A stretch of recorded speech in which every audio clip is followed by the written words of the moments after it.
galera, beleza? Professor Mauro Tavares, o lindo. Galera, hoje, como prometido, vídeo novo no canal, beleza? E esse vídeo é sobre o quê? Sobre um fato importantíssimo dentro da história. Ontem, 1º de setembro, comemorou-se, ou melhor, faz-se alusão ao momento em que a Alemanha, 7-1, invadiu a Polônia. E o que isso tem a ver, professor? Configura-se o início da Segunda Guerra Mundial. Olha só, o interessante é a gente entender o contexto até aqui. Vamos lá, a gente imagina que a Segunda Guerra Mundial foi um evento que brotou da noite para o dia, mas alguns atores foram fundamentais para que esse processo tenha acontecido. Vamos lá, hoje nós vamos destacar os nomes de Neville Chamberlain, premier britânico, nós vamos destacar o nome de Adolf Hitler, presidente, se é que podemos chamá-lo de presidente, da Alemanha.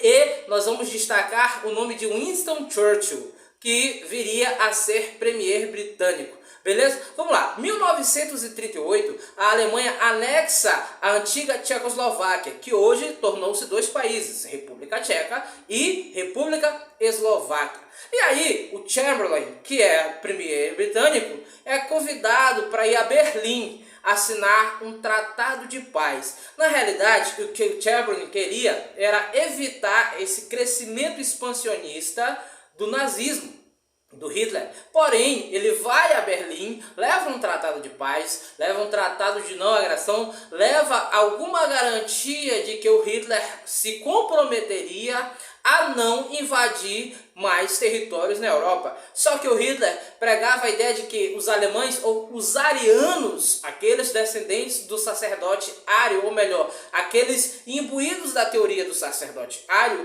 de que existiu em algum momento uma raça superior. E o Hitler capitula isso para si e propõe que essa raça superior são os povos de origem germânica, no caso, os alemães.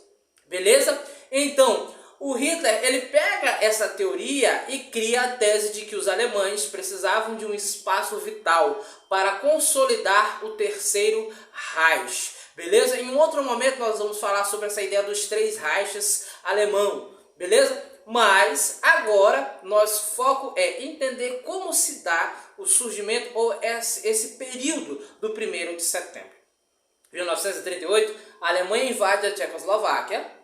Certo? O Neville Chamberlain, premier britânico, vai para Berlim, assina um acordo de paz com Hitler. Só que por detrás tem uma figura, e essa figura é fundamental para entender Segunda Guerra Mundial e Guerra Fria. Chama-se Winston Churchill. O Churchill, que até então era primeiro lorde do Alto Almirantado Britânico, havia caído em descrédito por algumas situações e algumas ações que ele havia tomado durante a Primeira Guerra Mundial. Algumas decisões do Churchill durante a condução da Marinha Britânica na Primeira Guerra Mundial fez com que ele caísse em descrédito mediante a opinião política e mediante a opinião pública. Olha só o interessante, porque é a figura do Churchill que vai trazer essa consolidação de dever a se lutar contra as forças nazifascistas, as forças do nazismo e do fascismo. E aí o que ocorre? Em 1938 nós temos a invasão da Tchecoslováquia. Poderíamos dizer que a guerra começa ali. Porém, os aliados ficam ali estudando, né, o meio de campo, estudando o que está acontecendo. Ninguém quer ser o primeiro a dar o tiro, porque ninguém quer ser responsabilizado no final, certo? Tanto que, ao final da Segunda Guerra Mundial, o responsável pela guerra novamente se dá à Alemanha, o 7-1, vocês sabem, vocês lembram, lá El Maracanazo, novamente, beleza? Então, em 1938, nós temos todo um contexto de pré-guerra. A guerra ela vai acontecer. E o Neville Chamberlain, o que ele faz? Ele tenta de qualquer forma conter o avanço do Hitler, permitindo, dando uma permissibilidade de invasão da Tchecoslováquia. Só que o Hitler, ele capitula essa ideia. E aí o que ele faz? Ele invade a Tchecoslováquia, anexa a região à Alemanha e um ano após, 1º de setembro de 1939, o Hitler invade a Polônia.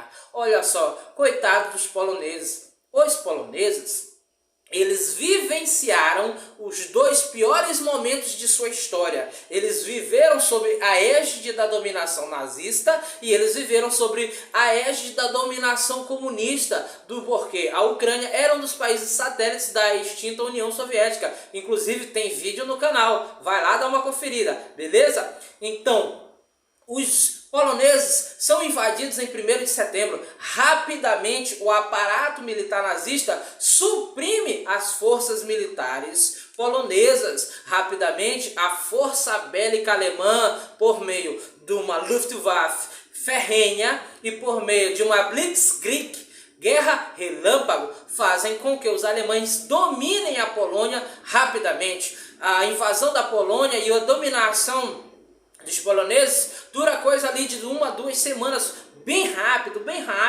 entende-se? Então, o que acontece a partir daí? Você precisa instaurar um governo transitório e os alemães começam. Olha só, os alemães eles utilizam também a mesma prática dos socialistas de reconstrução da história. Por isso que nazismo, socialismo e comunismo são irmãs siamesas, são gêmeos siameses. Primeiro, a ideia de nazismo é a ideia de totalitarismo em nome da raça. O comunismo é uma ideia de coletivismo em nome da classe proletária, certo? Então, eles ambos são irmãos, se não completam. E aí a ideia de atribuir o nazismo à extrema-direita ou à direita é inteiramente equivocada. Grave isso aí. Nazismo é um regime de extrema esquerda. Não obstante, o nome do partido nazista era Partido dos Trabalhadores Nacional Socialista Alemão. Olha só, como nacional socialista e é de direita, não há espaço que proponha uma alusão clara para isso, beleza? Nazismo, extrema esquerda, tranquilo?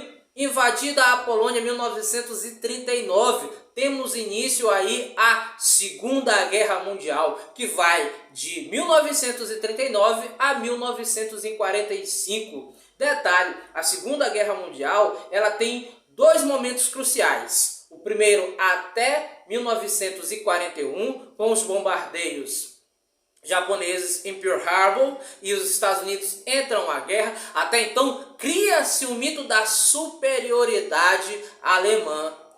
Por quê, professor? Porque acredita-se que os alemães eram imbatíveis. Os alemães rapidamente, com sua força bélica imponente, com o apoio da Luftwaffe, a força aérea alemã, com o apoio da Blitzkrieg e com o apoio de uma infantaria, eles dominam toda a Europa, invadem a França, aliada dos poloneses e aliada dos ingleses, e tomam todo o poder na França. A França vai ficar apenas ao norte, com uma cidadezinha mantendo resistência sob a liderança do general Charles de Gaulle. Beleza? E aí isso faz com que a Alemanha tenha esse prestígio e essa tese de que os alemães são invencíveis, são imbatíveis. Isso muda quando, professor? 6 de junho de 1944, dia D, mas é um outro tema para uma outra na trilha da história, beleza? Galera, espero ter ajudado. Novamente peço a vocês que se inscrevam no canal, que deem o like nesse vídeo, que façam a divulgação desse vídeo, sigam também lá no Instagram, @maestrotavares28. E muito obrigado pelo apoio, muito obrigado por tudo, um forte abraço e até o próximo na trilha da história. Espero ter ajudado, valeu, forte abraço, professor Mauro Tavares, lindo!